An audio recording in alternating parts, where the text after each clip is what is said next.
Hello guys, welcome back to the channel YouTube demystified and चलिए continue करते हैं हमारे बीए फिलोसफी ऑनर्स के सेमेस्टर 2 डिसिप्लिन 6 एथिक्स के साथ। So we have already completed जो हम लोग डेवलपमेंट ऑफ मोरालिटी में कर रहे हैं, उसमें 3 स्टेजेस हम लोग पढ़ेंगे, जिसमें से हमने level of instinct and level of custom 2 stages we have already cleared in the previous video. इस वीडियो में we are going to be going about the level of conscious and then we will compare between 2 levels and go on about that. तो level of custom में हमने यही पढ़ा था कि individual के लिए सही कंडक्ट वो है जो पूरी सोसाइटी या पूरा ग्रुप जिस चीज को अप्रूव करता है। और लेवल ऑफ कस्टम में जो अथॉरिटी है वो इंडिविजुअल के बाहर है। जो मॉरल अथॉरिटी है वो इंडिविजुअल खुद डिसाइड नहीं करता है, वो ग्रुप के कस्टम, सोसाइटी के कस्टम जो बहुत पहले से बने हुए हैं, पहले से प्री डिसाइडेड है, उनके ऊपर वर्क करके अपनी मॉरल अथॉरिटी को एक्सरसाइज करता है। तो moral authority level of custom में इंडिविजुअल के पास नहीं है, क्योंकि वो वही करता है जो ग्रुप ने जिस चीज का अप्रूवल दिया है। लेकिन लेवल ऑफ कॉन्शियस में जो मॉरल अथॉरिटी है वो इंडिविजुअल के साथ लाई करती है, बिकॉज इंडिविजुअल कॉन्शियसली डिसाइड करता है, डिसीजन लेता है after too much of thinking and thought. Trotter ने इस केस को वॉज इंक्लाइन टू मेंटेन, क्योंकि ट्रॉटर ने ये कहा था कि कॉन्शियस जो है एक एक डेवलप्ड फॉर्म है of the moral dictates of the heard operating through the heard instinct. तो हर्ड इंस्टिंक्ट में जैसे जो पूरा हर्ड या पूरा ग्रुप जिस तरीके से अपने आप को कंडक्ट कर रहा है, उसी का एक डेवलप्ड फॉर्म ट्रॉटर के अकॉर्डिंग लेवल ऑफ कॉन्शियस है। लेकिन but surely the most characteristic expressions of conscious are those where it contradicts the common where it contradicts the commands of the group। लेकिन कॉन्शियस का एक सबसे characteristic expression यही है कि वो जो भी ग्रुप सोचता है, ग्रुप के कमांड को कॉन्ट्रडिक्ट करता है। It is true that conscious often bids a man to follow the customs of his group. तो अकॉर्डिंग टू कॉन्शियस भी ये बात जरूर है कि कॉन्शियस हमेशा एक मैन को यही बोलता है कि वो अपने ग्रुप के कस्टम फॉलो करे, लेकिन कई बार ऐसा नहीं होता है। तो बेसिकली इस लेवल पे वो इंसान खुद डिसाइड कर रहा है कि व्हाट टू डू, वो कॉन्शियसली एक डिसीजन ले रहा है, and that is why it is different from instinct. Instinct में वो बहुत ही नेचुरल लेवल पे काम कर रहा है, but at the level of conscious इस स्टेज पे the person is thinking carefully. देखिए, ये जो लेवल ऑफ कस्टम है ये 3 लेवल्स पे काम करता है। First is the standards of morality are now actively chosen by the individual after a greater और लेस अमाउंट ऑफ डेलिब्रेशन। तो उसके इनर डेलिब्रेशन के बाद वो मोरालिटी को चूज करता है। They are no longer accepted passively as an inevitable part of his group of life in a group. तो अब जो है वो इंसान कॉन्शियसली होकर, वो पर्सन कॉन्शियसली होकर एक डिसीजन बनाता है, ना कि सिर्फ उसको मान लेता है कि this is something that I have to do. जैसे मैंने आपको यही बताया था कि हमारी सोसाइटी में से हमेशा से हमें बोला कि झूठ नहीं बोलना है।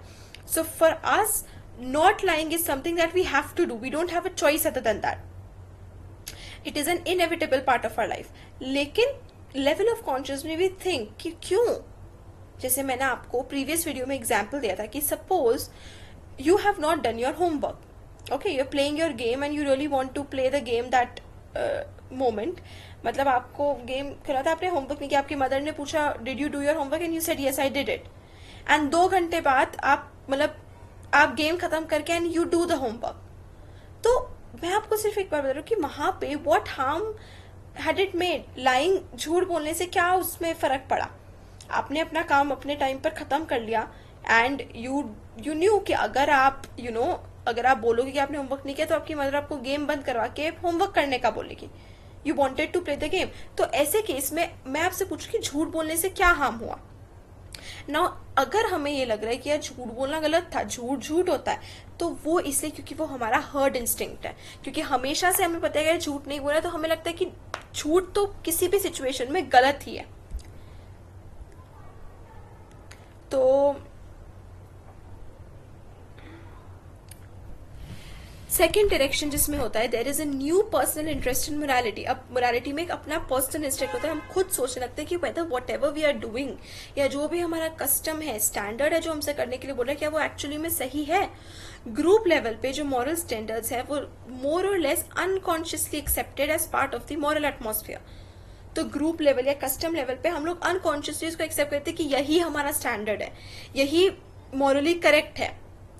बट लेवल ऑफ कॉन्शियस में हम लोग उसको डेलिबरेट करते हैं, हम लोग खुद से सोचते हैं कि वेदर दिस कस्टम या कोई भी चीज whether it is morally correct और not.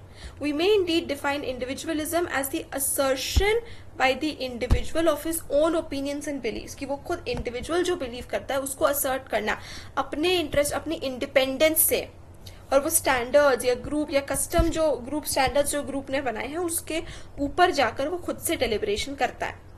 Historically, the tendency for morality to become a more personal matter has been helped by the coming of the higher religions and especially of Christianity, with its emphasis on the value of the individual soul. तो अगर हम historically देखा जाए तो ये tendency की मतलब हम लोग मोरालिटी को और भी ज्यादा पर्सनल बना रहे हैं, जहां पर वो इंडिविजुअल खुद अपने आप से डिसाइड करे what is morally right and what is morally wrong. ये चीज क्रिश्चियनिटी के आने से और ज्यादा बढ़ी है, क्योंकि क्रिश्चियनिटी ने इंडिविजुअल सोल के ऊपर फोकस किया कि your individual deeds will ensure whether you go to heaven और हेल. तो उस वजह से काफी ज्यादा इसके ऊपर फोकस हुआ है. थर्ड डायरेक्शन जिसमें ये स्प्रेड हो सकता है is while other aspects of human welfare become matters of the various institutions and groups in a developed society, pure morality tends to become the sphere of the individual alone. तो human welfare का काम जो है वो दूसरे society जब institutions के बजाते हैं, लेकिन मोरालिटी जो है वो इंडिविजुअल का मैटर हो जाता है. मतलब जैसे कि to separate the spheres of ethics and of politics, holding that politics deals with the affairs of the state and that the moral standards which apply to individuals are hardly relevant in the political sphere. This is surely an unfortunate effect of the tendency to individualism. तो individualism की वजह से एक ये effect आया है कि morality और बाकी स्फेयर्स ऑफ ह्यूमन लाइफ को सेपरेट कर दिया गया. जैसे कि यहाँ पर जो एग्जाम्पल दिया है कि पॉलिटिक्स को और एथिक्स को सेपरेट कर दिया गया कि politics is something different and ethics is something different. Politics में your goal is to win, your goal is to come to power, your goal is to serve the purpose of the mankind and stuff like that, और ethics is a different thing. तो इस वजह से एक ये problem हुई है कि फिर पॉलिटिक्स में एथिक्स का यूज कितना हो रहा है. वी कैन नॉट मतलब सर्टेनली डिफरेंट, हम लोग एथिक्स को कोई भी स्फीयर से अलग नहीं कर सकते. Ethics has to be present in every sphere of human life. तो इस वजह से मतलब ग्रीक एथिक्स में ये व्यू था कि the good man is primarily the good citizen and that ethics is a subordinate if fundamental part of politics. And modern ethics which holds that political or civic life is at the most one sphere among the many in which a man can express his goodness. तो ये हम देख सकते हैं कि जो Greeks थे, Greek ethics के अकॉर्डिंग बहुत पहले एक गुड मैन एक वही है जो सबसे पहले एक गुड सिटीजन है. तो यही बात है कि वो लोग एथिक्स को बाकी स्फीयर्स ऑफ लाइफ के साथ भी एंगेज कर रहे हैं कि एक इंसान गुडनेस जो है वो अपने एथिकल प्रिंसिपल जो है वो हर स्फीयर में दिखाए. लेकिन इंडिविजुअलिज्म की आने की वजह से ये स्फीयर सेपरेट हो गए, एथिक्स को बाकी स्फीयर्स के साथ कहीं ना कहीं सेपरेट कर दिया गया.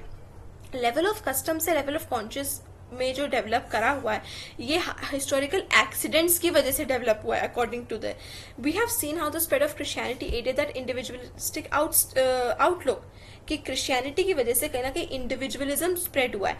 बाकी हिस्टोरिकल इवेंट जैसे कि breaking up of the Greek city states in the 4th century before Christ and the Renaissance of the 14th and 15th century with its rich unfolding of individual human capacities, a powerful age such to an advance.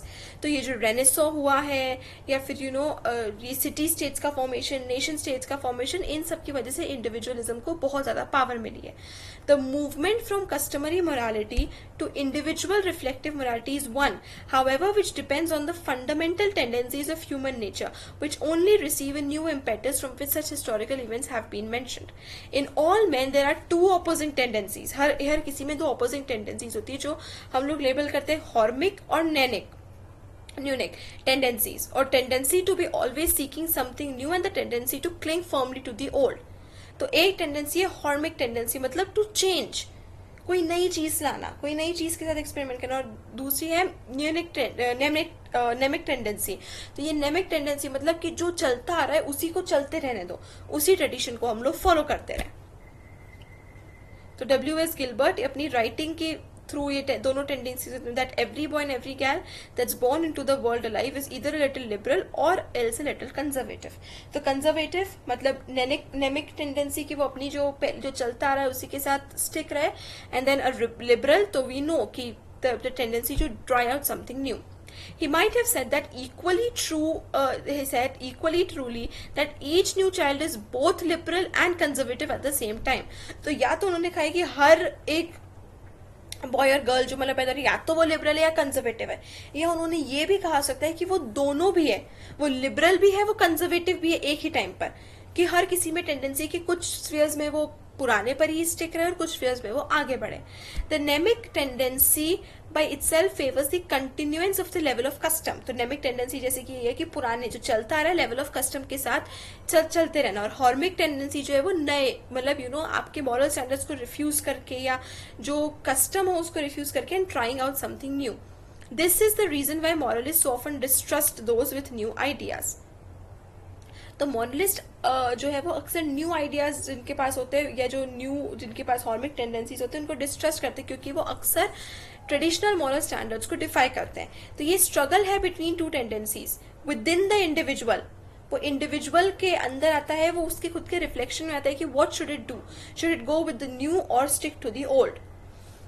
It may only be in one or two matters that the two tendencies conflict in any individual, but when he does face that conflict reflectively even on a single issue, he has passed from the level of custom to the level of conscience.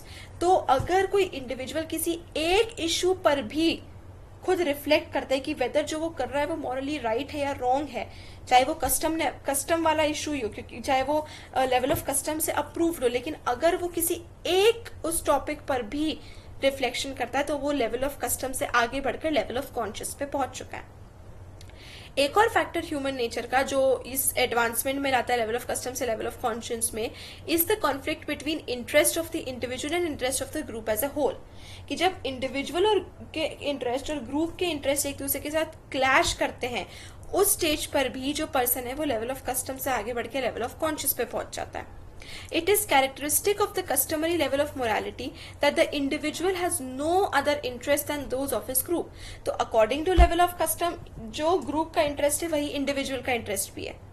And so long as the conditions of life are difficult and dangerous, a conflict between personal interest and the interest of the tribe is not likely to arise. तो जब तक कोई बहुत dangerous या life threatening situation नहीं आ जाती, according to level of custom, individual का और इंडिविजुअल के इंटरेस्ट में और ग्रुप या ट्राइब या सोसाइटी के इंटरेस्ट में कोई भी कॉन्फ्लिक्ट नहीं आना चाहिए. The individual sees that the very best thing which he can do for himself is to subordinate his own interest to those of his group. तो उस केस में एक इंडिविजुअल के लिए बेस्ट ये होगा कि वो अपने इंटरेस्ट को ग्रुप के इंटरेस्ट के साथ लाइन कर दे. ठीक है. There is a return to such a condition in modern times in the emergency of war, when individuals again are prepared to ignore their personal interest for the sake of the common interest of the society. तो modern times में हम जब war like situation में देखते हैं कि individual अपने खुद के इंटरेस्ट को सैक्रिफाइस करते हैं, ग्रुप के इंटरेस्ट के साथ, सोसाइटी के इंटरेस्ट के साथ अपने इंटरेस्ट को लाइन अप कर लेता है. Nor is such a conflict likely to arise when the members of a group are almost at the same level of ability and education, for when they will find their own interest served best by working entirely for the interest of the group.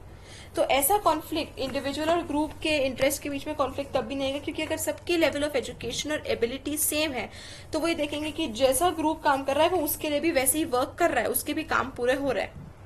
The case is different however as soon as man outshines his fellow. अब जब तक वो उसकी education या उसकी ability या वो जो उसके स्किल्स हैं वो बाकियों के साथ मैच करते हैं, तब तक कोई दिक्कत नहीं है, because everything goes hand in hand. But the case जब उसकी एबिलिटी और स्किल्स बाकियों से आगे निकल जाती है. अब जैसे the village potter in an Indian village में continue mainly to play his part in the group economy of the village until he discovers some process which enables him to access all other potters.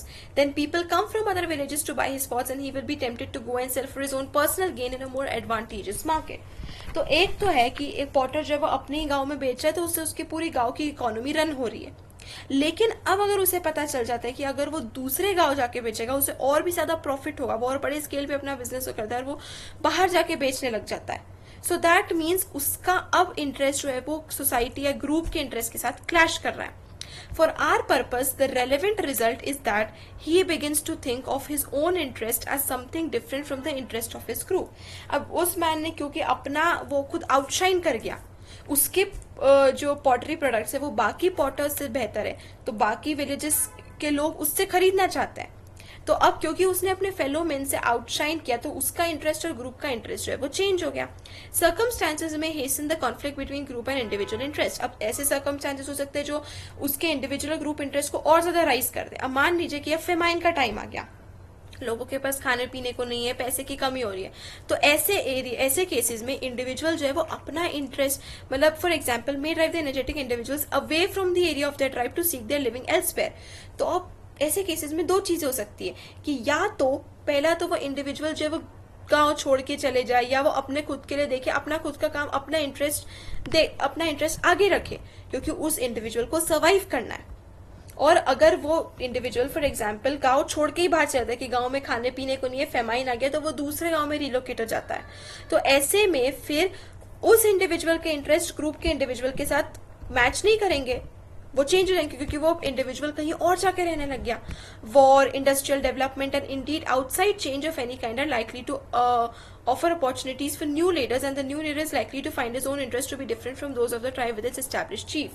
तो ऐसे extreme condition में या कोई development, मतलब ऐसे cases में हम देखते हैं कि कोई एक इंसान है जो एकदम से मतलब ऐसी सिचुएशन जो है वो लीडरशिप को पैदा करता है, लीडरशिप को बर्थ देता है.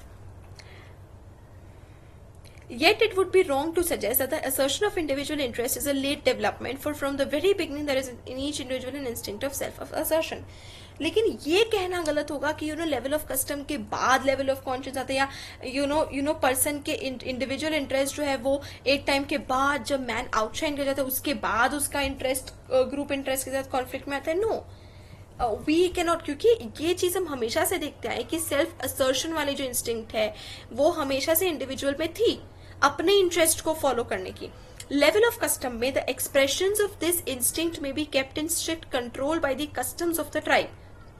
तो लेवल ऑफ कस्टम पे जो the expressions of this instinct में be kept in strict control, कि इंडिविजुअल की जो सेल्फ असर्शन वाली इंस्टिंक्ट है उसको लेवल ऑफ कस्टम पे कंट्रोल में रखा जाता है, ताकि क्योंकि वो ग्रुप के साथ इंडिविजुअल चल रहा है तो वो अपने इंडिविजुअल सेटिस्फैक्शन या इंटरेस्ट को नहीं आगे रख सकता है. One of the but it is there all the time and is ready to find expression whenever opportunity offers. लेकिन जैसे ही उसे मौका लगता है तो वो इंडिविजुअल सेल्फ असर्शन या इंडिविजुअल इंटरेस्ट वाला जो इंस्टिंक्ट है वो बाहर आता है, वो हमेशा से रहता है. लेकिन जब तक वो इंसान लेवल ऑफ कस्टम को फॉलो कर रहा होता है तो वो कहीं ना कहीं सेल्फ असर्शन या इंडिविजुअल इंटरेस्ट वाली जो चीज है वो उसके अंदर रहती है. One of the first ways in which any individual is likely to assert himself is by using his own judgment in moral matters, and wherever he does so, he has for the moment at least moved from the level of custom to the level of conscious. तो जैसे ही वो खुद अपना decision making start करता है for morality and for judgement, तब वो level of custom से आगे बढ़ के लेवल ऑफ कॉन्शियस पे पहुंच जाता है. A comparison of the level of custom and level of conscience. अब हम level of custom और level of conscience के बीच में comparison करेंगे.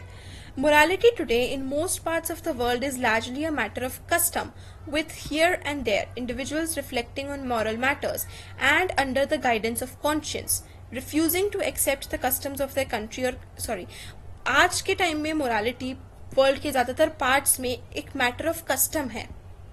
मोरालिटी मतलब कि आप अपने कस्टम्स के साथ लाइन कर रहे हैं और इंडिविजुअल जो है वो अपने मॉरल मैटर्स पे खुद भी रिफ्लेक्ट कर रहे हैं और कॉन्शियस के गाइडेंस में कुछ कस्टम्स को रिफ्यूज भी कर रहे हैं. It is a social gain that most men should accept the standards of their group without question. If everybody were constantly asking questions about the rightness and wrongness of the ways of their society, there would be a lack of stability. तो कहीं ना कहीं ऐसा भी माना जाता है कि अगर हर कोई उसके moral standards को या established customs को question करेगा, मानेगा नहीं, तो stability चली जाएगी सोसाइटी में से. और जो न्यू जनरेशन है उनके पास सीखने के लिए कुछ बचेगा ही नहीं. अगर ये जनरेशन हर कस्टम को क्वेश्चन करेगी तो वो आगे कुछ पास डाउन होगा ही नहीं. हर कस्टम जो है वो अपने आप कैंसिल हो जाएगा. In most matters, even those who reflect on morality accept these traditions without question. It is only when the reflective person finds some inconsistency, तो हर कोई इन कस्टम्स को ऊपर रिलाई करता है, लेकिन जब उन्हें इन कस्टम के बीच में इनकंसिस्टेंसी मिलती है कि कहीं ना कहीं वो उसके इंटरेस्ट या मेजोरिटी के इंटरेस्ट के लिए भी वो चीज सही नहीं है, तब जाके वो खुद के अपने नेचर के ऊपर और अपने आप से क्वेश्चन करता है और अपने ऊपर रिफ्लेक्ट करता है और कस्टम्स को डिच करके अपने खुद के मॉरल स्टैंडर्ड्स को करते हैं, जब उसे इन मॉरल स्टैंडर्ड्स और कस्टम्स में इनकंसिस्टेंसी मिलती है. बहुत सारे मॉरल स्टैंडर्ड्स जो कि प्रिवेल करते हैं at the level of custom must have originated in the reflection of some individuals in the past. तो कहीं ना कहीं जो कस्टम आज है वो भी कभी किसी इंडिविजुअल ने अपने अंदर रिफ्लेक्ट करा होगा, तब वो बने होंगे। तो वो भी जो कस्टम आज हमें पुराने लग रहे हैं वो एक टाइम पर नए होंगे, वो एक टाइम पर उन्होंने किसी कस्टम्स को ब्रेक करके वो प्ले में आए होंगे। It is true that the founders of the great religious moral codes attributed their codes to a divine inspiration.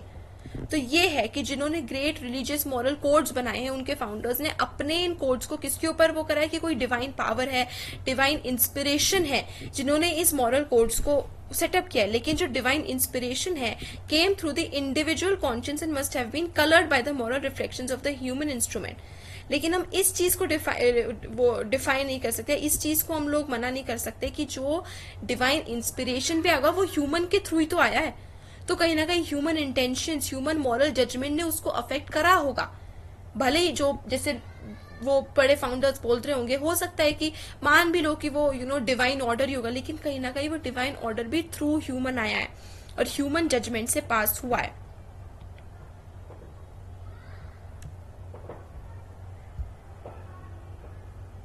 The codes so provided by the pioneers of moral probably suffered weakening and modification. तो कहीं ना कहीं वो divine order से change हुआ है, उसमें कोई ना कोई मॉडिफिकेशन आया है। We need only compare the teachings of the Sermon on the Mount and the conventional moral code of the majority of Christians to see how individual ideals become weakened before they become part of the accepted code of customary morality. In this way, the level of conscience may have been often found at the beginning of customary morality as well as occurring as a revolt against customary morality. The way in which we most commonly find it at the present day. तो कहीं ना कहीं ये level of conscious जो है, जैसे जो आज कस्टम बने होंगे वो भी किसी ने सोचा होगा, किसी ने अपने अंदर रिफ्लेक्ट करा होगा, लेवल ऑफ कॉन्शियस पे वर्क करा होगा, तब जाके वो उन्होंने ये नया मॉरल स्टैंडर्ड बना गया जो कि अब कस्टम बन गया। तो जो कस्टमरी मोरालिटी उसकी शुरुआत भी लेवल ऑफ कॉन्शियस से होती है एंड देन उसका रिवोल्ट भी लेवल ऑफ कॉन्शियस से स्टार्ट होता है उसके against. Reflective morality as it is found at the level of conscience and conventional morality as it is found at the level of custom differ in the following respect. तो reflective morality जो कि level of conscious, reflective morality मतलब हम खुद में reflection कर रहे हैं, we are thinking on ourselves whether what we are doing is right or wrong. And then conventional morality, conventional is something जो कि kind of an order, एक सिस्टम। तो ये वाली जो मोरालिटी है, जो एक सिस्टम जो हमेशा से चलते हुआ रहा है, जो ट्रेडिशनल मोरालिटी है, वो लेवल ऑफ कस्टम। तो ये दो reflective morality and conventional morality में कुछ डिफरेंसेस होते हैं और उसमें क्या डिफरेंसेस होते हैं, we are about to see I think at least 6 differences or so if I am not wrong. Yes, approximately 6 differences हम लोग इन दोनों के बीच में देखेंगे between reflective morality and conventional morality.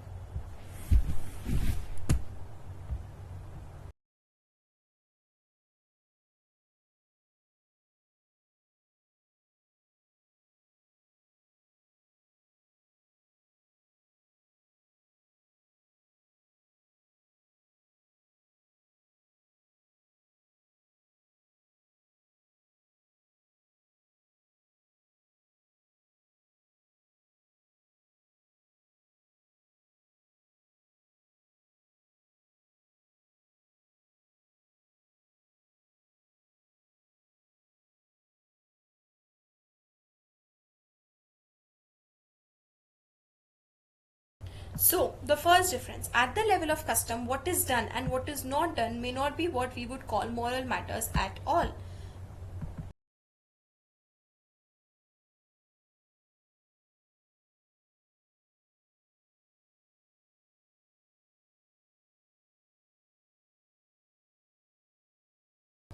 देखिए, इसका मतलब देखिए, लेवल ऑफ कस्टम पे एक रिलीजियस रिचुअल को हम लोग एक मॉरल कंडक्ट के साथ इक्वली अलाइन करते हैं। मतलब रिलीजियस रिचुअल को फॉलो करना भी मॉरली सही है और रिलीजियस रिचुअल्स को अगर हम फॉलो नहीं करें तो वो मॉरली गलत कुछ काम कर रहे हैं। एंड टू जज from the way that the two are mix together in such a code as the law of Moses, both are regarded in the same way. तो लेवल ऑफ कस्टम पे religious ritual और moral conduct को एक ही जैसे माना जाता है। To be wrong in the one is the same kind of wrongness to be wrong in the other. अगर आप मॉरली गलत हो तो आप रिलीजियसली भी गलत हो, अगर आप रिलीजियसली सही हो तो आप मॉरली वो चीज सही कर रहे हो। Again, no differences seems to have been made between what we would now regard as a moral law and what we would regard as a political bylaw, like the rule of the road. Both must equally be done by the members of the tribe. तो जो हम लोग moral law बोलते हैं और जो हम लोग पॉलिटिकल लॉ बोलेंगे, उन दोनों के बीच में कोई डिफरेंस नहीं है. दोनों जो है वो एक मेंबर को दोनों चीजें फॉलो करनी चाहिए. इन modern times the confusion between morality and other spheres is most clearly seen in the case of etiquette. कि कैसे हम लोग देखते हैं कि मोरालिटी और बाकी स्फेयर्स के बीच में क्या हम कंफ्यूजन है, एक ब्लरी सी लाइन है. एक कन्वेंशनल पर्सन जो है, and the word convention implies at कुछ रिस्पेक्ट में वो लेवल ऑफ कस्टम पर, क्योंकि कन्वेंशनल हम एक तरीके से ट्रेडिशनल टाइप बोल सकते हैं. Convention something that has been like that way for quite a long time. तो एक कन्वेंशनल उसमें feels a breach in the code of the manners of his class, like wearing a lounge suit at dinner while all the other guests are in dinner jackets. तो कहीं ना कहीं पर with the same kind of remorse as he would feel if his fellow guest caught him telling a lie.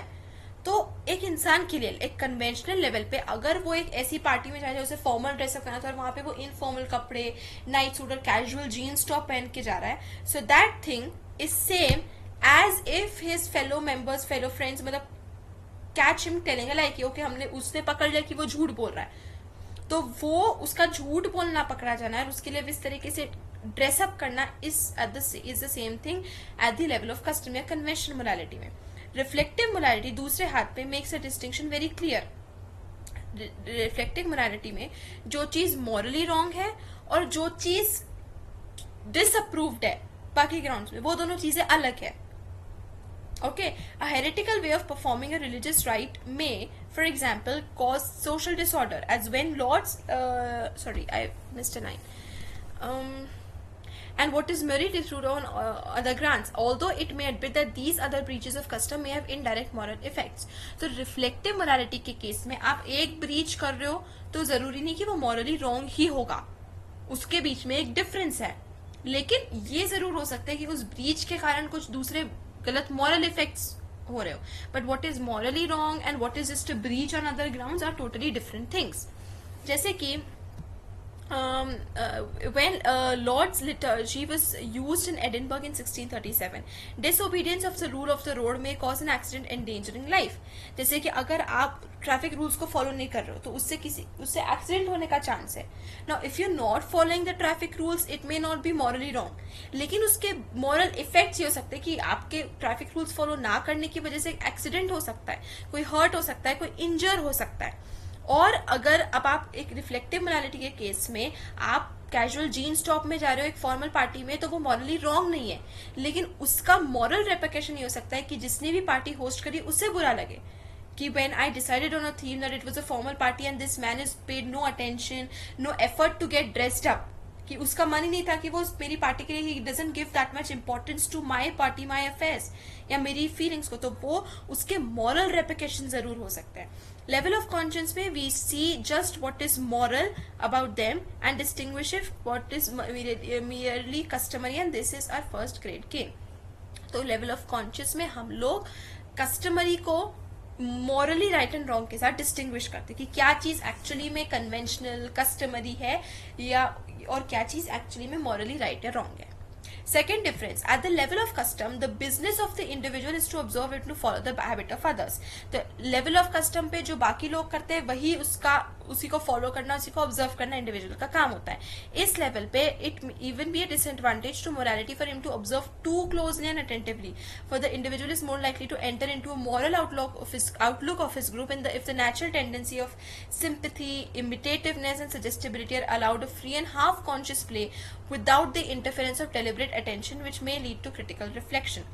तो अगर बहुत ध्यान से कोई इंसान उस मॉरल स्टैंडर्ड पे देखेगा, उसको ऑब्जर्व करेगा, फॉलो करेगा, तो उससे भी प्रॉब्लम हो सकता है कि वो क्रिटिसाइजेशन पर जा सकता है या क्रिटिकल रिफ्लेक्शन पे वो डाइवर्ट हो सकता है.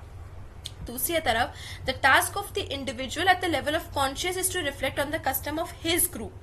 These are the data on which his conscious works, for even the most original moralist does not begin a new moral system from the start. तो एक जो सबसे ओरिजिनल मॉरलिस्ट है वो भी शुरू से कोई चीज की शुरुआत नहीं करता है, वो भी जो ऑलरेडी कस्टम या स्टैंडर्ड्स बने हुए उसके क्रिटिसिज्म के साथ वो अपने मॉरल स्टैंडर्ड स्टार्ट करता है, उनको बेस बना के, चाहे वो उसको क्रिटिसाइज करे या अप्रिशिएट करे, but somewhere those moral standards are already in play, they are the beginning point. He will discover अब in his reflection he is likely to make discoveries of different kind. जब वो जो सबसे original moralist है वो भी जब level of उसके ऊपर जो मॉरल स्टैंडर्ड्स ऑलरेडी स्टैब्लिश्ड उन पे फोकस करता है, तो there can be different discoveries जो वो करे. First, he may discover that certain customs which were formerly useful are now no longer so, but may even be detrimental to the welfare of his society. The custom may no longer fulfill the purpose that it originally fulfilled.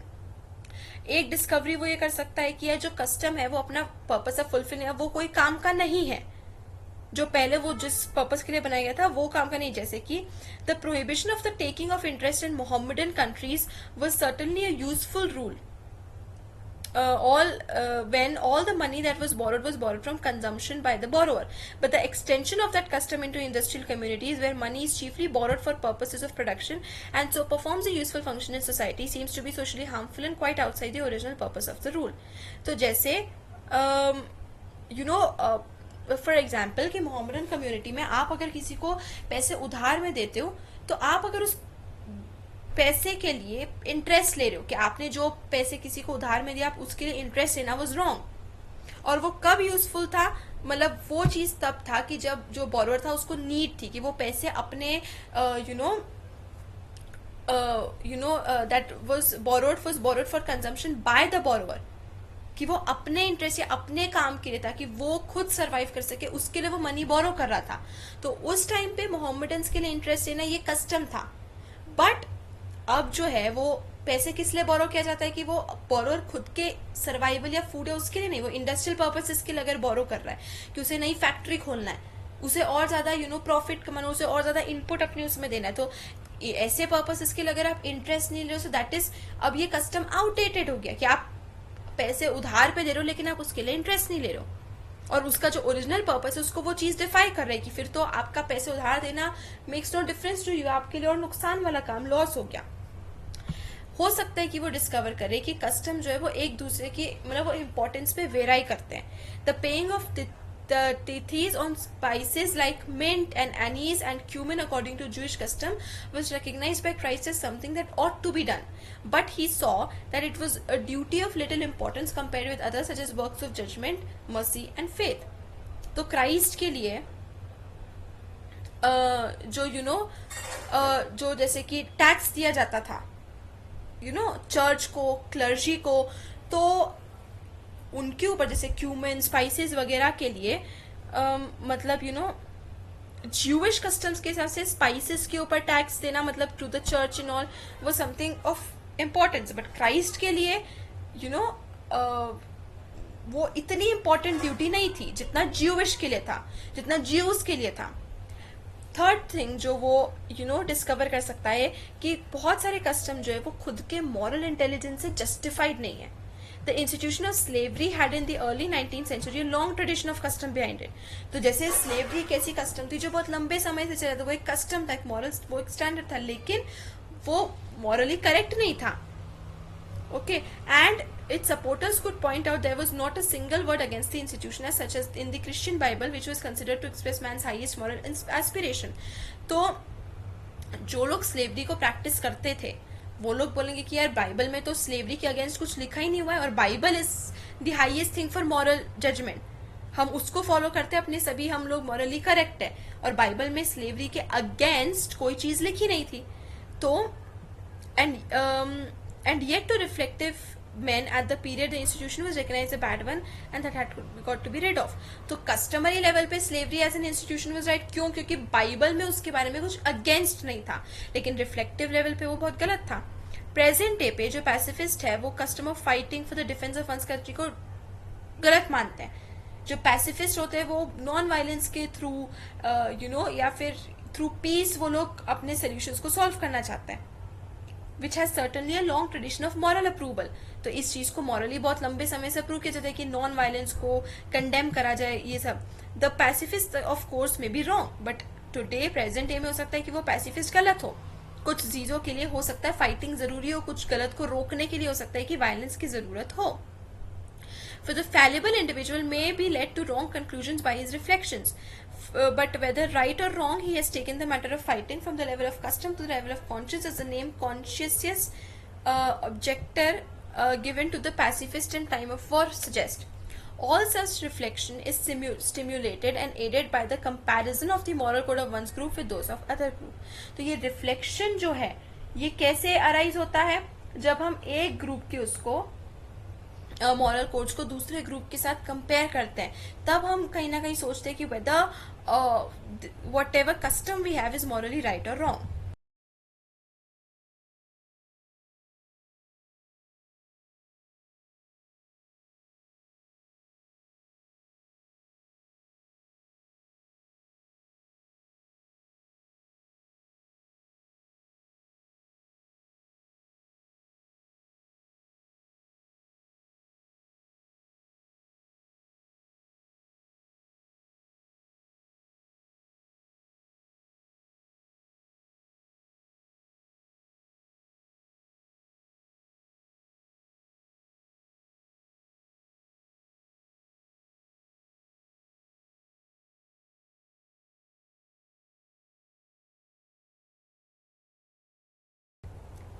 Indeed, travel and wars which have taken men to see the ways of other civilization are powerful influences arousing men's mind from the level of custom to that of conscience.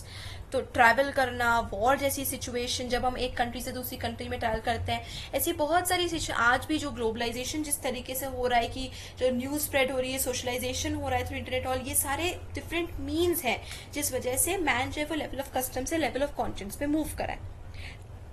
Eight the level of custom there is एक third difference आता है कि level of custom पे progress या development का कोई room नहीं है, क्योंकि कस्टम जो है वो जैसे चलता है लेवल ऑफ कस्टम पे, तो जैसी चीजें चलती है उसी को हमें कंटिन्यू करते रहना, तो कोई भी नया प्रोग्रेस नहीं होगा. जो रिफॉर्मर है और जो डेलिक्वेंट है are apt to be put in the same class, क्योंकि रिफॉर्मर जो है वो भी कोई नया प्रोग्रेस या डेवलपमेंट कस्टम को डिफाइन नहीं कर सकता है. At the present day for example both are like to be reviled as Bolsheviks or revolutionaries by the supporters of conventional morality. The rising to the level of conscience opens the door for change. जब हम level of custom से conscience पे जाते हैं तो room for change create होता है, क्योंकि हम कोई नई चीज हम लोग जब रिफ्लेक्ट करते हैं, जब हम रियलाइज करें क्योंकि this custom is something that is not right, it should be changed, तो एक नया डेवलपमेंट होता है, प्रोग्रेस होता है. और जरूरी नहीं है कि हमेशा प्रोग्रेस हो, डेवलपमेंट हो, फॉर द बेटर हो. ये चेंज कई बार गलत भी हो सकता है, लेकिन प्रोग्रेस के लिए स्कोप रहता है. At the level of custom, the group is satisfied if the अच्छा, हम नेक्स्ट सेक्शन में हिस्ट्री ऑफ डेवलपमेंट हम लोग उसमें देखेंगे कि कुछ ऐसे डायरेक्शन जिसमें progress has been made in the period known to history, तो हम लोग वो अगले सेक्शन में देखेंगे, 6th वाले उसमें. Eight the level of custom the group is satisfied if the individual outwardly observes it's customs. तो कस्टम के लेवल पे ग्रुप जो है वो तब सेटिस्फाइड है अगर इंडिविजुअल जो है वो अपने कस्टम्स को फॉलो करे, तो group is satisfied. It is to be remembered indeed that there are customs of speaking as well as of doing, and it is necessary to say the right thing as well as to do the right thing. It is at the customary level that heretics who say the thing that must not be said receive the severest treatment. तो customary level पे जो चीज नहीं बोलने की है वो बोलना is wrong. सही चीज बोलना, सही काम करना is very important. To do the right thing, to say the right thing, जो कि और वो राइट थिंग कस्टम से डिसाइड होता है. The customary level might go so far as to demand a uniformity of motive, but there is no way of testing such a uniformity, and so custom can demand only uniformity in outward expression. The level of conscience, on the other hand, is one where it is maintained that the inner springs of action, the motive or intention, are of more importance. तो customary level पे जो आपका motive इतना ज्यादा, आपका outward expression जैसा आपका action का कॉन्सिक्वेंस है वो ज्यादा मैटर करता है, लेकिन लेवल ऑफ कॉन्शियस पे आपका मोटिव, आपका इंटेंशन, आपका डिजायर, आपके इनर जो टेंडेंसी थी वो भी इंपॉर्टेंट होती है, और वो ज्यादा इंपॉर्टेंट होती है उसके इफेक्ट से.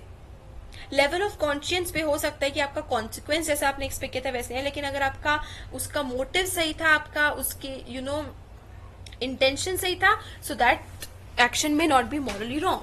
इस डायरेक्शन में morality has received much aid from the development of more personal and spiritual religion, with its belief that man looketh on the outward appearance but the Lord looketh on the heart.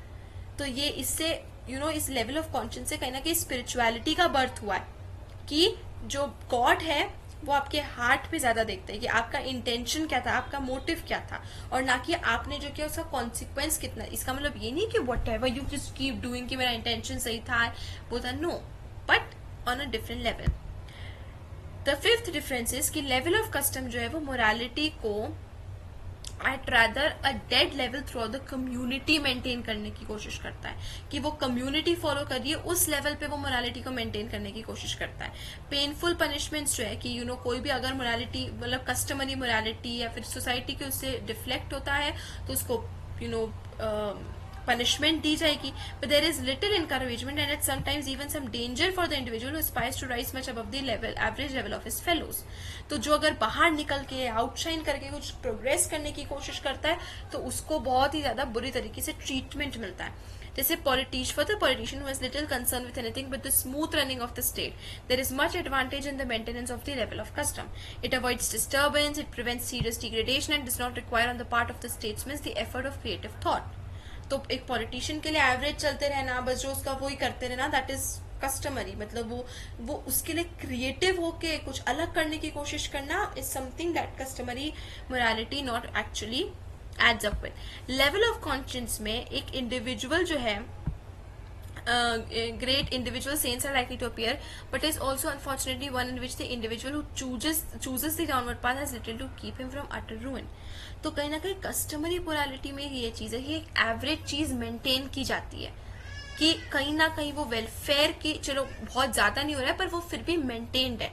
लेकिन level of conscious में एक चीज ये है कि अगर अगर किसी का कॉन्शियस अच्छा है मतलब वो उसको फॉलो कर रहा है तो दैट इज गुड, लेकिन if the person chooses the downward path तो उसका रूइन होने से उससे कोई बचा नहीं सकता है. तो लेवल ऑफ कॉन्शियस में कहीं ना कहीं इंडिविजुअल को अपने आप से बचाना भी मुश्किल हो जाता है. ये एक रीजन है कि इस वजह से themselves have risen to the level of conscience urge the necessity of maintaining a customary morality in most matters. तो जो लोग लेवल ऑफ कॉन्शियस पे पहुंच चुके हैं वो कई बार ये सजेस्ट करते हैं कि कस्टमरी मोरालिटी भी मेंटेन की जाए ताकि कम्युनिटी के साथ लाइन में चले. बिकॉज इंडिविजुअल अगर अच्छा कर रहा है, ऊपर की तरफ जा रहा है, सो दैट इज गुड, लेकिन अगर वो नीचे की तरफ जा रहा है, क्योंकि जरूरी नहीं है कि लेवल ऑफ कॉन्शियस में टेक यू टू गुड, में take you to bad, so it is also suggestive to stick to our customary standard sometimes. क्योंकि कस्टमरी स्टैंडर्ड कहीं ना कहीं मतलब इन मेनी केसेस, मैं ऑल केसेस की बात नहीं कर रही हूँ, इन मेनी केसेस कहीं ना कहीं वो गलत करने से बचा लेता है कई बार, नॉट एवरी टाइम. एक सिमिलर वे में कस्टमरी मोरालिटी जो है वो can not adapt itself to the special needs of each individual. Customary morality is a general thing, it applies to everyone, और वो इंडिविजुअल के उसके ऊपर अप्लाई नहीं की जा सकती है. कुछ रिस्पेक्ट में this is again for it ensures that established rules can not be upset by the self interest. कहीं पर ये अच्छा है क्योंकि इंसान का सेल्फ इंटरेस्ट जो है वो डेवलपमेंट उसको मतलब हिंडर नहीं करे, कि सेल्फ इंटरेस्ट जो है वो किसी दूसरे को पुश करने की कोशिश नहीं करें, लेकिन फिर भी it does prevent what we may call the finer adaptations of moral life, such as the doing of the right thing in particular substances which are unique. तो कई बार कुछ पर्टिकुलर सर्कमस्टांसेस में कुछ यूनिकली मॉरल करने का chance भी customary morality में loose हो जाता है, मतलब वो छूट जाता है.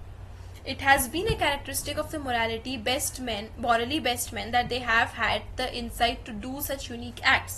It is said that at the end of First World War, यहाँ पर एग्जाम्पल दिया कि 1918 में फर्स्ट वर्ल्ड वॉर के एंड में ब्रिटिश प्राइम मिनिस्टर को सजेस्ट किया गया था कि उसका पहला मूव होना चाहिए कि वो जर्मनी को फूड पैकेट्स भेजे.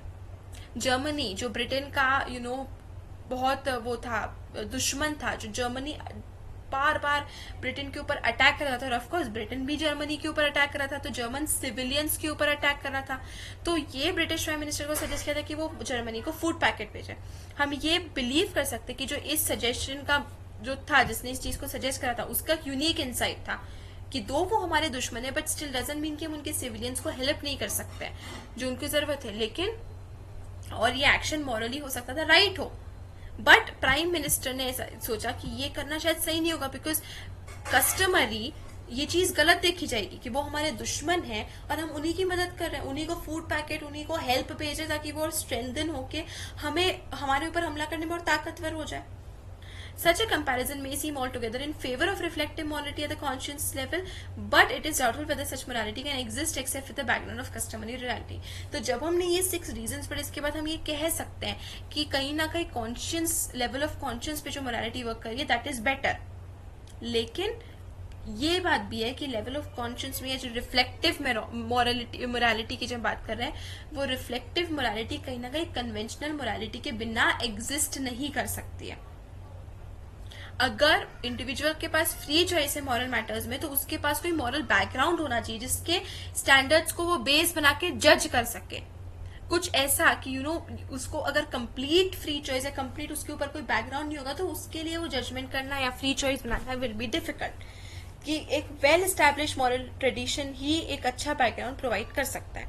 एनआरकी ऐसा एनवायरमेंट नहीं प्रोवाइड करता है कि जिससे इंडिविजुअल कॉन्शियंस एक्सरसाइज कर सके, क्योंकि अगर ऐसा होगा तो फिर इंडिविजुअल कॉन्शियंस बचेगा ही नहीं, because everybody will do whatever they want to do, whatever they think is right. और जरूरी नहीं है कि whatever they think is right for the next person also. Level of conscience itself is not without its defects and dangers. लेवल of कॉन्शियंस के खुद के डिफेक्ट और डेंजर्स होते हैं. The possibility of an individual choosing the way of evil with none of the restraints imposed by customary morality has been mentioned. कि हाँ, इंसान हो सकता है कि कस्टमरी मोरालिटी अगर प्रेजेंट ही नहीं होगी तो वो डाउनवर्ड पाथ पे भी जा सकता है. लेकिन ऐसे मैन के लिए भी जो takes the good life seriously, there are certain dangers. The conscious man may for example fall into a kind of morbidity or unhealthy self-centeredness in which his attention is taken away from the obvious duties demanded of him by his community to the questions of his own conscience. तो अगर वो level of conscience पे पूरा work करे तो कई हो सकता है कि वो अपनी ड्यूटीज ही फॉलो ना करे जो उसकी कम्युनिटी उसे डिमांड कर रही है. And that duties are important to be followed for some aspects. Extreme cases में ऐसा भी हो सकता है कि एक अपना खुद का कल्ट का फॉर्मेशन होता है, एक deliberate cult of his own perfection with a corresponding neglect of his social duties. तो वो इंडिविजुअल ये रिफ्लेक्टिव मोरालिटी कई बार डेंजरस टर्न्स भी ले सकती है जब वो अपनी सोशल ड्यूटीज को निग्लेक्ट करके सिर्फ इंडिविजुअल फोकस और अटेंशन कर रहा है. The monk who has chosen to leave the world for the cultivation of his own soul is in danger of forgetting that he has duties to the world he has abandoned.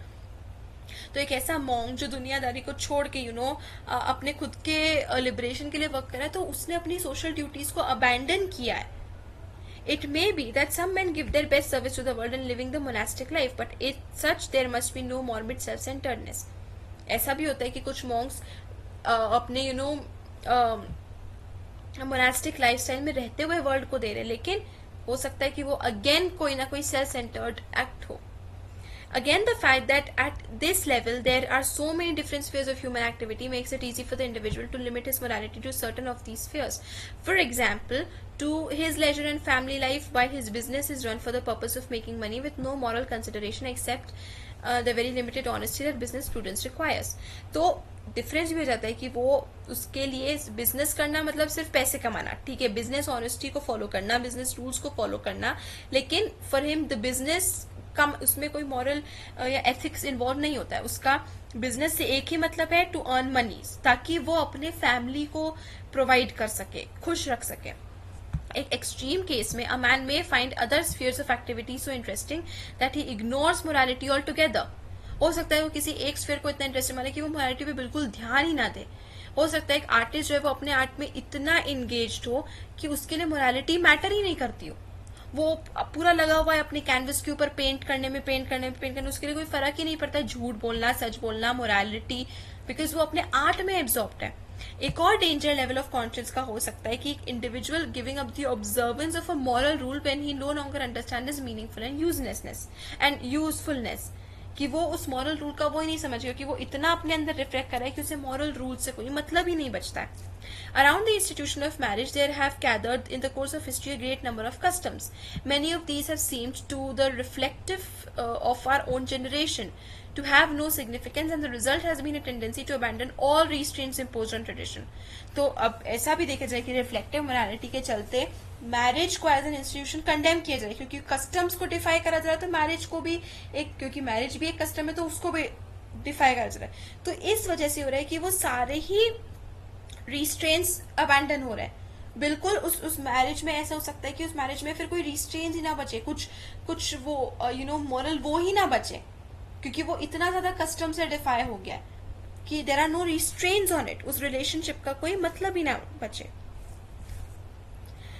It appears, अब आप मान लीजिए कि अगर ऐसा होगा तो then there will be no parent, मतलब अगर हर कोई इस चीज को कंडेम करे कि हमें तो कस्टम को फॉलो नहीं करना है, हमें सिर्फ रिफ्लेक्टिव मोरालिटी के ऊपर वर्क करना है, तो अगर वो मैरिज को एज ए कस्टमरी मोरालिटी देखे कंडेम करे, तो हम मान लीजिए अगर मैरिज नहीं होगी तो आफ्टर हैविंग अ चाइल्ड, मतलब after mating, after a child, वो चाइल्ड किसकी केयर में रहेगा? मैरिज नहीं बची तो कोई उसके पेरेंट्स नहीं बचेंगे, फिर वो पेरेंट्स साथ में रहेंगे, सो it can have disastrous effects for the society. It appears as if the right attitude to traditional custom is to abandon it not when we fail to see its usefulness but only when we see that it is definitely harmful. तो ये बात है कि customary morality को तभी abandon किया जाए जब उसको डेंजरस देखे, कि जब वो सोसाइटी को हार्म कर रहा हो, और ना कि तब जब उसकी कोई काम नहीं बचा हो, उसका यूजफुलनेस नहीं बचा हो तो हम उसको छोड़ दें। उसकी बजाय अगर वो लगे कि वो यार पूरी सोसाइटी के लिए हार्मफुल हो रहा है, उस केस में हम उस मोरालिटी को छोड़ सकते हैं, कस्टमरी मोरालिटी को। एक सेफ्टी एंड स्टेबिलिटी है about customary morality even although it does not admit of the attainment of such heights of goodness as a morality directed by individual conscience and there appears to be a place for both custom and reflection in ideal community. तो एक ideal community में दोनों customary morality, मतलब conventional morality और reflective morality के लिए जगह होती है, क्योंकि कस्टमरी मोरालिटी जो है वो स्टेबिलिटी प्रोवाइड करती है, दूसरी तरफ reflective morality change for room for development और चेंज और प्रोग्रेस प्रोवाइड करती है। The historical development of morality. A survey of social history, as it is known to us, does show that on the whole, in spite of periods of sinking into merely customary ways, there has actually been a development from the level of custom in the level of direct conscience. तो एक सर्वे दिखाए कि level of custom से level of conscious में development हुआ है। ये development जो है ये कंटिन्यूस नहीं हुआ है, इसमें ब्रेक्स आए हैं। एक मॉरल लीडर के अपीयरेंस के बाद जो बाय हिज इनसाइट और रिफ्लेक्शन, मतलब उसके मॉरल लीडर के रिफ्लेक्शन या इनसाइट के बाद rejects one of the accepted rules of morality, there is a long period in which after struggle and much apparent failure the new rule becomes accepted as a part of customary morality. तो ये बात देखी गई कि एक moral leader एक नया rule लेकर और बहुत लंबे फाइट के बाद उसको as a customary morality accept किया गया। तो ये जो डेवलपमेंट है कस्टम से कॉन्शियस पे, ये बहुत कंटिन्यूस नहीं रही, इसमें ब्रेक्स आए हैं, गैप्स आए हैं। He himself, of course, has reached the level of conscience when he chooses something different from what is customary, but his moral gain is only consolidated by its becoming a matter of custom. तो जब वो something नया, कुछ नया और वो करने की वो करता है तो लेवल ऑफ कॉन्शियस में मूव कर चुका है, लेकिन जब तक उसके उस मॉरल स्टैंडर्ड को बाय कम्युनिटी अप्रूव नहीं किया जाएगा, जब तक वो कस्टमरी मोरालिटी नहीं बनेगा, तब तक उसको अप्रूवल मिलेगा ही नहीं। उसको तभी उसके मॉरल कस्टम को, मॉरल गेन को तभी अप्रूवल मिलेगा जब वो कम्युनिटी उस चीज को कंसोलिडेट कर रही है। The story of the change attitude to slavery in Britain और America during the 19th century provides a good example of this. यही चीज, ये स्लेवरी का अबॉलिशन होना, तो वो भले ही मॉरली सही था, वो लेवल ऑफ कॉन्शियस पे वो रिफ्लेक्ट किया गया, रिफ्लेक्टिव मॉरल के थ्रू वो मॉरली सही था, लेकिन जब तक वो कस्टम नहीं बना वो चीज एक्सेप्ट नहीं की गई। In an ideal society, there would, however, certainly be matters in which there is no custom, so that there would be an opportunity for originality and creativeness in the moral life. तो एक ideal society में ऐसे matters है जिसमें पे कोई custom नहीं होगा, ताकि ओरिजिनलिटी और क्रिएटिवनेस के लिए स्पेस हो। Historically, there have been certain moral gains as part of this development from customary to reflective morality. जब हम लोगों ने customary से reflective morality की तरफ मूव करे तो कुछ हमारे लिए गेन हुआ है, कुछ प्रॉफिट हुआ है। क्या प्रॉफिट्स थे वो? फर्स्ट, मॉरल जजमेंट ने हमें हेल्प करा है हमारे इनर कॉजेज ऑफ एक्शन को के साथ डील करने के लिए, कि हम लोग आउटवर्ड ज्यादा इनर के ऊपर भी फोकस करें कि हमारा इंटेंशन क्या है। तो ये एक इसेंशियल एलिमेंट है डेवलपमेंट के लिए, जिससे हमने लेवल ऑफ कस्टम से लेवल ऑफ कॉन्शियस में डेवलप किया कि हम लोग हमारे इनर एक्शन पे भी फोकस कर रहे हैं। We find it historically in the new attitude to the criminal and particularly to the young delinquent, where an attempt is now made to discover the mental history behind the crime. अब हम लोग attempt करें कि अगर कोई crime हुआ है तो उसके पीछे वो क्राइम क्यों हुआ है. हमने सिर्फ ये नहीं देखा कि वो क्राइम हुआ है, वी आर ऑल्सो सीइंग कि वो क्राइम क्यों था. हो सकता है कि कुछ रीजन की वजह से वो क्राइम किया हो. The area of the moral life has been enlarged. In the tribal life, moral duties were almost all within the tribe, and such obligations are there were to stranger were religious and magical rather than moral. It was prudent to be careful in dealing with the unknown. The most nationalistically minded today would admit that we have some duties to all humanity. तो अब moral life का area enlarge हुआ है.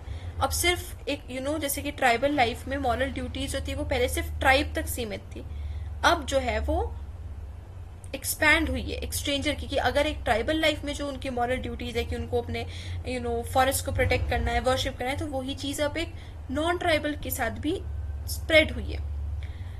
Even those who tell us most emphatically not to interfere with the customs of primitive peoples declare that we have one moral duty to such people, namely the duty of leaving them alone. तो हमारी एक duty जरूर है कि हम उनके साथ interfere ना करें. अगर वो जंगल उनका प्राइवेट स्पेस है जिसे वो वर्शिप करते हैं, जो उनके मीन्स ऑफ लाइवलीहुड है, तो जरूरी नहीं है कि हम उसे अक्वायर करें ही सही. We can leave them to it, they can use it for their own purpose. तो ये मोरालिटी जो है वो एनलार्ज हुई है. We have expanded our morality to the tribal lifestyle also. A great many people now feel that they have some duties to the animal world, at least the obligation not to cause animals unless an unnecessary pain. तो ये morality अब enlarge हुई है कि हम लोग animals के ऊपर जो टेस्टिंग करते थे हमारे मेडिसिन की, पहले की ह्यूमंस के ऊपर यूज करने से पहले हम एनिमल्स के ऊपर टेस्ट करें, तो वो चीज जो है वो एनलार्ज हुई कि अब हम लोग एनिमल्स को अपने मीन्स के लिए यूज ना करें.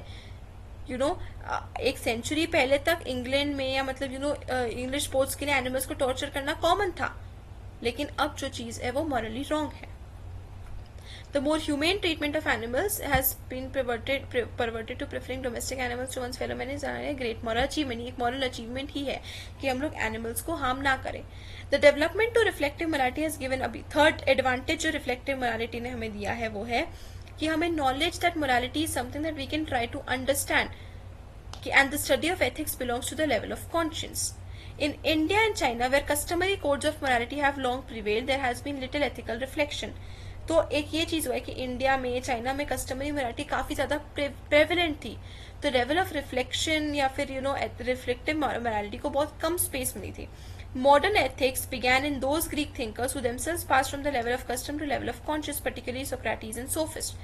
तो मॉडर्न एथिक्स ग्रीक में तभी स्टार्ट हुई जब वो लोग लेवल ऑफ कस्टम से लेवल ऑफ कॉन्शियस में मूव हुए, जैसे कि सोक्रेटिस और सोफिस्ट. रिफ्लेक्टिव लेवल पे हम लोग रियलाइज करते हैं कि मोरालिटी एक लॉ नहीं है जो हम पे इम्पोज करा हुआ है, या ऐसी कोई चीज नहीं जो हमें फॉलो करना ही मतलब वो है, या कोई हमारे ऊपर कोई तरीके से रिस्ट्रिक्शन नहीं है, कोई इम्पोजिशन नहीं है. ये किसी मिनिस्ट्री ने, किसी पीस प्रीस्ट ने, किसी अथॉरिटी ने, या ना ही हमारे फेलो मेन ने हमारे ऊपर इम्पोज करी है. It is a law that we ourselves can understand. ये हमारी खुद की चॉइस होना चाहिए and choose for our own guidance, क्योंकि हमें वो चीज अच्छी लगती है. तो रिफ्लेक्टिव मोरालिटी ने मोरालिटी को ऐसे एक्सपैंड किया कि morality is something that we should choose not because it is been imposed on us, but because it is something good to do. The great Greek moralists realized this, but the long moral domination of the Roman Catholic Church in the Middle Ages made men feel that the moral law was outside and beyond their understanding. तो Roman Catholic church के intervention की वजह से बहुत लंबे समय तक humans को लगा कि यार मोरालिटी समथिंग जो उन्हें करना ही करना, मतलब दम घुटने वाली टाइप की चीज. Totalitarian states में in our own day there has been a renewal of this imposition of the moral law from outside. Although this has often been disguised by the supposition that the moral law in some ways express the real will of the people concerned. तो morality को as an outside principal जो आपकी life को rule करेगा, guide करेगा, जो आपके ऊपर इम्पोज किया जाएगा, उस तरीके से ना देखा जाए. It is true that it is better in most cases to observe moral customs that we do not understand if there be no reason for transgressing them. तो ये बेटर माना गया है कि अगर हम किसी कस्टम को नहीं समझते हैं और अगर वो हमारे हिसाब से गलत ना हो तो हम उसे कभी कभी बिना समझे इट इज बेटर कि हम उसको फॉलो कर ले. उसको निग्लेक्ट करने से पहले हम फॉलो करें. But the very effort to understand it itself moral enterprise of considerable value. उसको समझना, उस कस्टमरी मोरालिटी को उस कस्टम को समझना ही एक मॉरल स्टेप है. एक मॉरली इसेंशियल स्टेप है, और उसका मतलब कि making the moral law something that we accept open eyed, हम अपनी फ्री चॉइस से उस मॉरल लॉ को एक्सेप्ट करें. तो that is something that is very important, कि हम मॉरल लॉ को हमारे ऊपर एज अ इम्पोजिशन ना देखिए, जो हमें एज अ रूल है, मैंडेटरी है करना. It should be something that we adopt from our own free choice, कि हमें वर्ल्ड में गुड करना है, इसलिए हम इसको अडॉप्ट कर रहे हैं.